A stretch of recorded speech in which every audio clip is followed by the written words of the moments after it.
Bapak, Ibu, dan saudara-saudariku yang terkasih dalam Tuhan kita Yesus Kristus, salam sejahtera untuk kita semua. Berkat Allah yang Maha Kuasa senantiasa menyertai kita. Hari Minggu tanggal 27 Maret tahun 2022 adalah hari Minggu Prapaskah keempat, Minggu Letare. Marilah kita mendengarkan dan merenungkan bacaan-bacaan kitab suci. Bacaan pertama dari kitab Yosua pasal 5 ayat 9a dilanjutkan dengan ayat 10 sampai 12.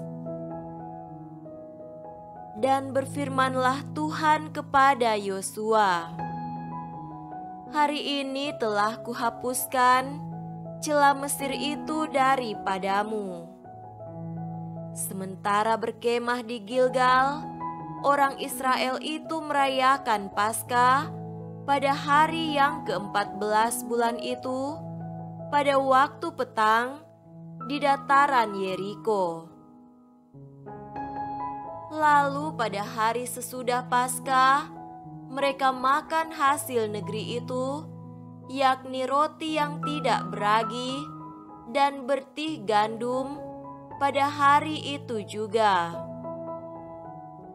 Lalu berhentilah mana itu pada keesokan harinya setelah mereka makan hasil negeri itu.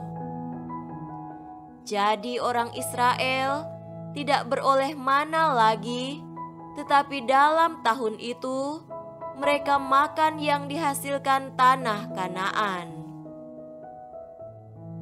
Demikianlah sabda Tuhan. Syukur kepada Allah.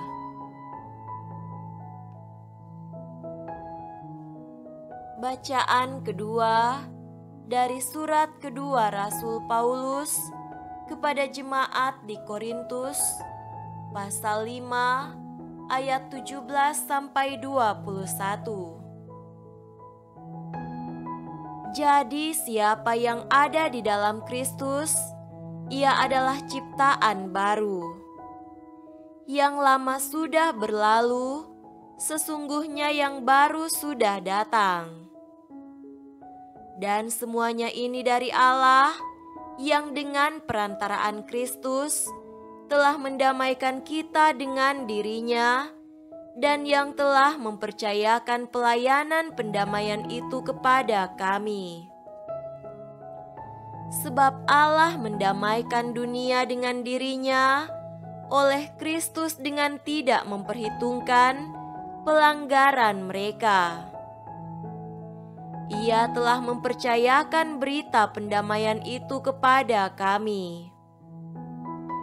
Jadi, kami ini adalah utusan-utusan Kristus, seakan-akan Allah menasihati kamu dengan perantaraan kami. Dalam nama Kristus, kami meminta kepadamu, berilah dirimu didamaikan dengan Allah. Dia yang tidak mengenal dosa telah dibuatnya menjadi dosa karena kita, supaya dalam Dia kita dibenarkan oleh Allah. Demikianlah sabda Tuhan. Syukur kepada Allah. Semoga Tuhan beserta kita sekarang dan selama-lamanya. Inilah Injil suci menurut Lukas. Dimuliakanlah Tuhan. Injil Lukas pasal 15 ayat 1 sampai 3 dilanjutkan dengan ayat 11 sampai 32. Para pemungut cukai dan orang-orang berdosa biasanya datang kepada Yesus untuk mendengarkan Dia. Maka bersungut-sungutlah orang-orang Farisi dan ahli-ahli Taurat katanya, ia menerima orang-orang berdosa dan makan bersama-sama dengan mereka. Lalu ia mengatakan perumpamaan ini kepada mereka. Yesus berkata lagi, ada seorang mempunyai 2 anak laki-laki. Kata yang bungsu kepada ayahnya, "Bapa, berikanlah kepadaku bagian harta milik kita yang menjadi hakku." Lalu ayahnya membagi-bagikan harta kekayaan itu di antara mereka. Beberapa hari kemudian, anak bungsu itu menjual seluruh bagiannya itu, lalu pergi ke negeri yang jauh. Di sana ia memboroskan harta miliknya itu dengan hidup berfoya-foya. Setelah dihabiskannya semuanya, timbullah bencana kelaparan di dalam negeri itu, dan ia pun mulai melarat. Lalu ia pergi dan bekerja pada seorang majikan di negeri itu. Orang itu menyuruhnya ke ladang untuk menjaga babinya. Lalu ia ingin mengisi perutnya dengan ampas yang menjadi makanan babi itu, tetapi tidak seorang pun yang memberikannya kepadanya. Lalu ia menyadari keadaannya, katanya, "Betapa banyaknya orang upahan Bapakku yang berlimpah-limpah makanannya, tetapi aku di sini mati kelaparan. Aku akan bangkit dan pergi kepada Bapakku dan berkata kepadanya, Bapa, aku telah berdosa terhadap sorga dan terhadap Bapa. Aku tidak layak lagi disebutkan anak Bapa. Jadikanlah aku sebagai salah seorang upahan Bapa." Maka bangkitlah ia dan pergi kepada bapanya. Ketika ia masih jauh, ayahnya telah melihatnya, lalu tergeraklah hatinya oleh belas kasihan. Ayahnya itu berlari mendapatkan dia, lalu merangkul dan mencium dia. Kata anak itu kepadanya, "Bapa, aku telah berdosa terhadap sorga dan terhadap Bapa. Aku tidak layak lagi disebutkan anak Bapa."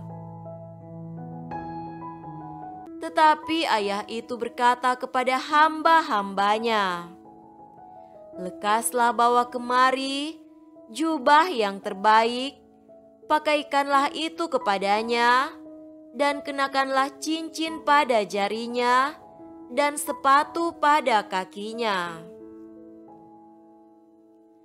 Dan ambillah anak lembu tambun itu, sembelihlah dia dan marilah kita makan dan bersuka cita.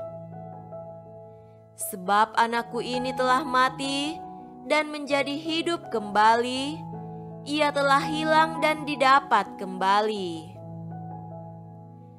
Maka mulailah mereka bersukaria. Tetapi anaknya yang sulung berada di ladang, dan ketika ia pulang dan dekat ke rumah, ia mendengar bunyi seruling dan nyanyian tari-tarian. Lalu ia memanggil salah seorang hamba dan bertanya kepadanya, apa arti semuanya itu. Jawab hamba itu, "Adikmu telah kembali dan ayahmu telah menyembelih anak lembu tambun karena ia mendapatnya kembali dengan sehat." Maka marahlah anak sulung itu dan ia tidak mau masuk. Lalu ayahnya keluar dan berbicara dengan dia. Tetapi ia menjawab ayahnya, katanya, Telah bertahun-tahun aku melayani Bapa, dan belum pernah aku melanggar perintah Bapa, tetapi kepadaku belum pernah Bapa memberikan seekor anak kambing untuk bersukacita dengan sahabat-sahabatku. Tetapi baru saja datang anak Bapa yang telah memboroskan harta kekayaan Bapa bersama-sama dengan pelacur-pelacur, maka Bapa menyembelih anak lembu tambun itu untuk dia. Kata ayahnya kepadanya, "Anakku, engkau selalu bersama-sama dengan aku, dan segala kepunyaanku adalah kepunyaanmu. Kita patut bersukacita dan bergembira, karena adikmu telah mati dan menjadi hidup kembali. Ia telah hilang dan didapat kembali." Demikianlah sabda Tuhan. Terpujilah Kristus.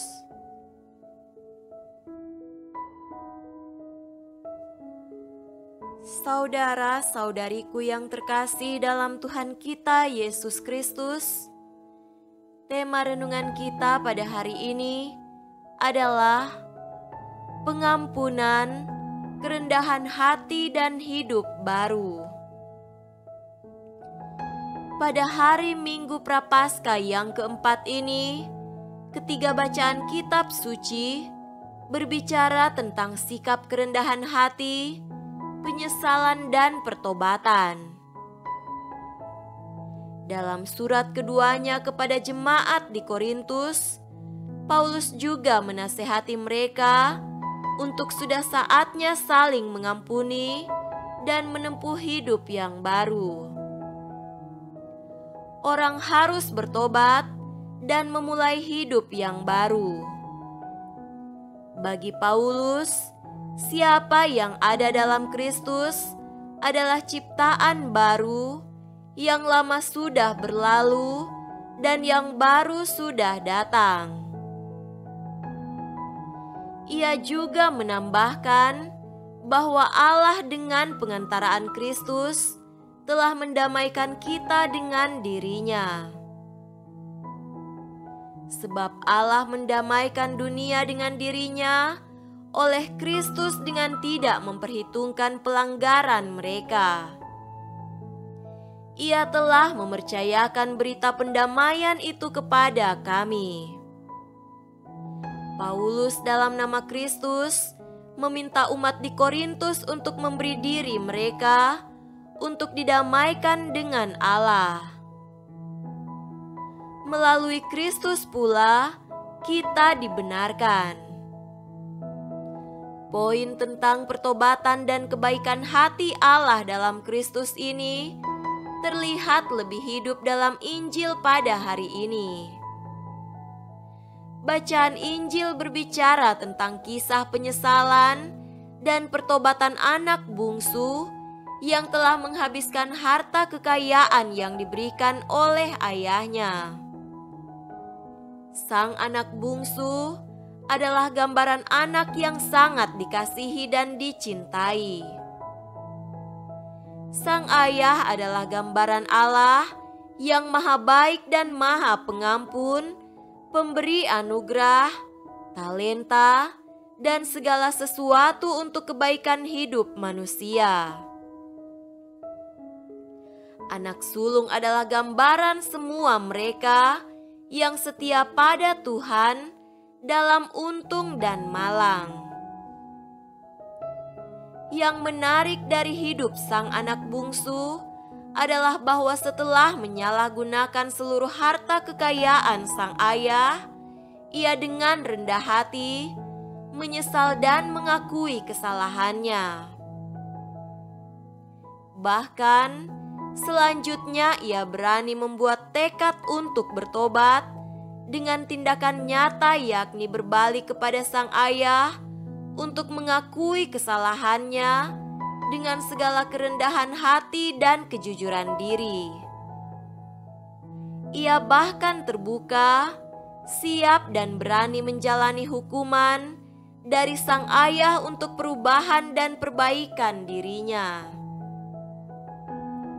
Sosok kedua yang inspiratif adalah sikap hati sang ayah yang tergerak hati oleh belas kasihan, tidak menghakimi, melupakan kesalahan-kesalahan anaknya, duduk menunggu dengan penuh setia di depan pintu kepulangan sang anak bungsu terkasih.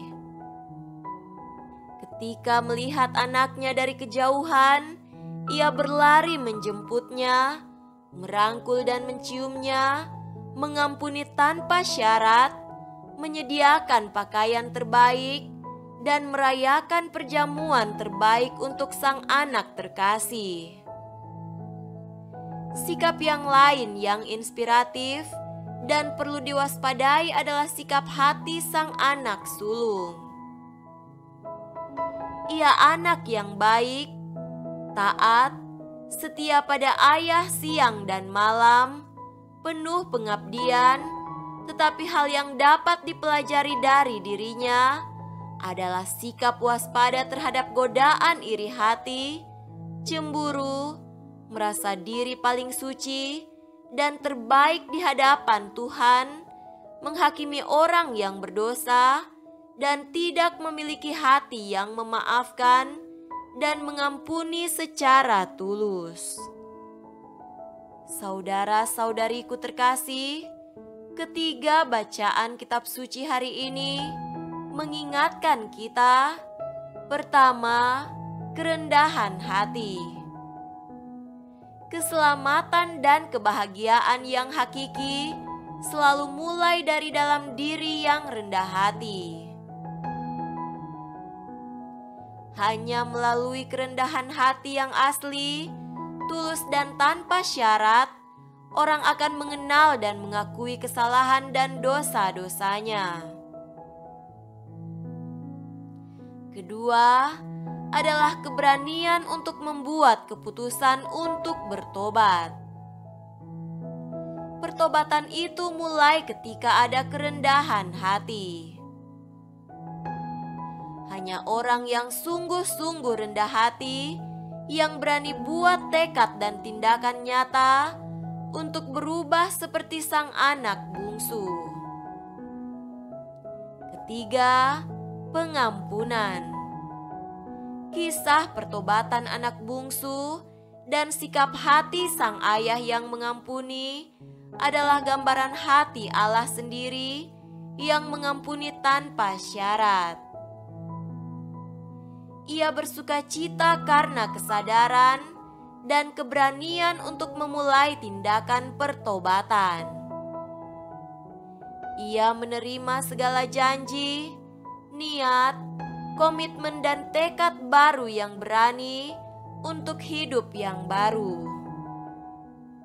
Dia juga mengingatkan untuk mewaspadai kecemburuan hati, sikap diri merasa sempurna, dan yang lain yang berdosa sebagai yang harus dibenci dan tidak boleh diterima kembali.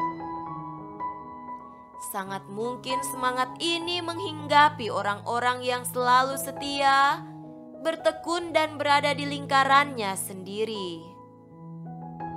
Tuhan mengajak kita agar pada hari Minggu Prapaskah keempat ini kita didamaikan oleh Kristus melalui kerendahan hati dalam diri dan keberanian untuk bertobat serta mengampuni yang bersalah. Dengan itu, hidup baru bisa kita alami. Semoga demikian. Amin.